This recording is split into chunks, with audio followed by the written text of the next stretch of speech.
அனைவருக்கும் வணக்கம். இந்த வாரம் கொண்டக்கடலை காரக்குழம்புக்கு தேவையான மசாலா தயாரிக்க போகிறோம். அதுக்கு தேவையான பொருட்கள் வந்துட்டு காஞ்ச மிளகா, கொத்தமல்லி, பொட்டுக்கடலை, கடலைப்பருப்பு, சின்ன ஜீரகம், மிளகு, வெந்தயம், பெருஞ்சீரகம் இதெல்லாம் வறுத்து எப்படி மசாலா தயாரிக்கணும்னு நம்ம பார்க்க போகிறோம். மணலை கடாயை வச்சுட்டு காஞ்ச மிளகாவை கொஞ்சம் சூடு ஏற வறுத்துக்கணும். காம்பு இல்லாத காஞ்ச மிளகாய்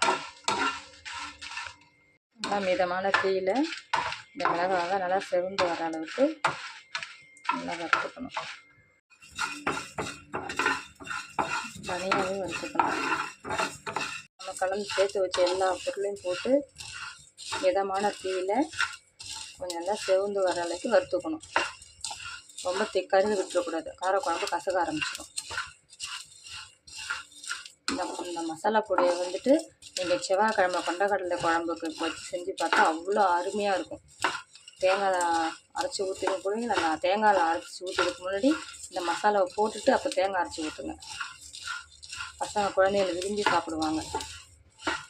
தேங்காய் வந்துச்சு, இதை வேறு பாத்திரத்தில் மாற்றிக்கலாம். இது கூட கொஞ்சம் கறிவேப்பிலை சேர்த்துக்கிறோம். கறிவேப்பிலை சேர்த்தா எந்த ஒரு குழம்பு வாசனையாக இருக்கும்.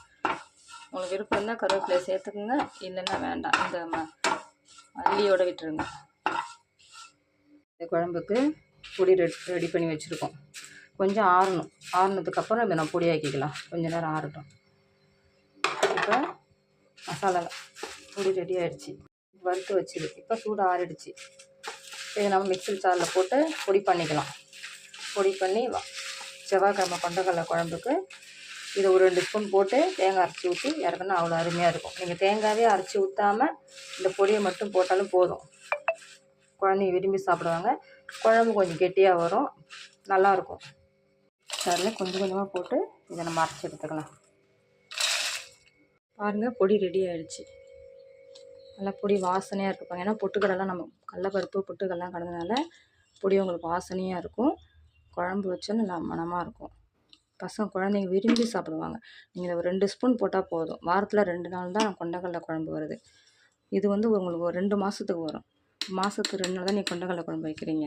இது வந்து நல்லா உங்களுக்கு குழம்பு திக்னஸாக கொடுக்கும். பசங்க விரும்பி சாப்பிடுவாங்க. இப்போ நம்ம என்ன பண்ணோன்னா ஒரு பிளேட்டில் எடுத்து இந்த பொடியை கொட்டி ஆறுனதுக்கு அப்புறம் தான் எடுத்து ஒரு பாக்ஸில் ஸ்டோரேஜ் பண்ணி ஸ்கூலுக்கு கொண்டு போயிடணும்.